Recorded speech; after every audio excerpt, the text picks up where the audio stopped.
Elles sont toutes les deux les reines de l'antenne sur France 2. Au fil de leurs émissions, Léa Salamé et Anne-Sophie Lapix se sont imposées comme les journalistes vedettes de la deuxième chaîne.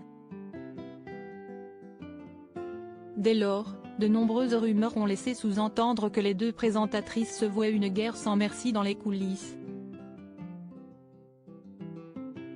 Y a-t-il vraiment de l'eau dans le gaz entre Anne-Sophie Lapix et Léa Salamé? Lassée, mais quelque peu amusée par ces bruits de couloir, la compagne de Raphaël Glucksmann a souhaité rétablir la vérité à ce sujet auprès de nos confrères de Télévision Magazine, Le Figaro, ce jeudi 5 décembre, si est-il juste rassurant de se dire que les femmes sont les pires pestes entre elles. Et peut-être plus excitant, a-t-elle expliqué en préambule. Avant de lever le voile sur sa relation avec sa collègue, Anne-Sophie Lapix, si est ma copine. En effet, une véritable complicité semble les lier. On s'envoie des photos de notre prétendue guerre et on en rit. A révélé Léa Salamé.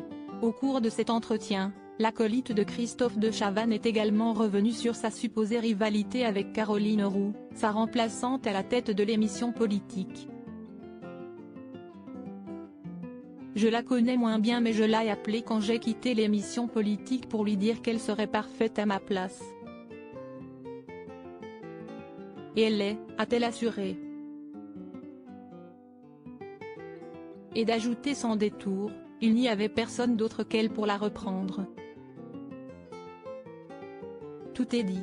Supérieur à Léa Salamé, Pascal Praud, Anne-Sophie Lapix.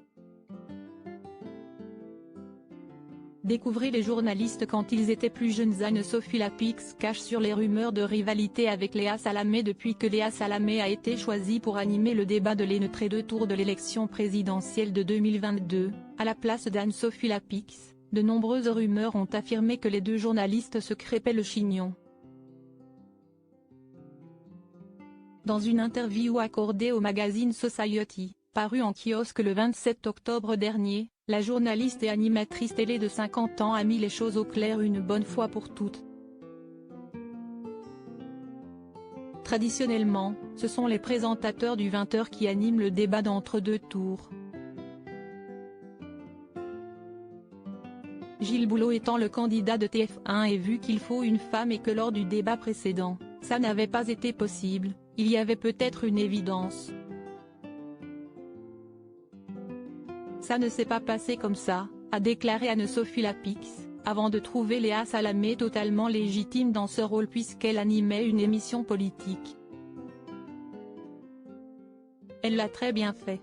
Je trouve que c'était un peu dur pour elle de subir cette polémique parce que ce n'est pas un second choix, a-t-elle affirmé en prenant la défense de sa consoeur. De quoi mettre fin à toutes ces spéculations. Crédit photo, Nathalie Guyon.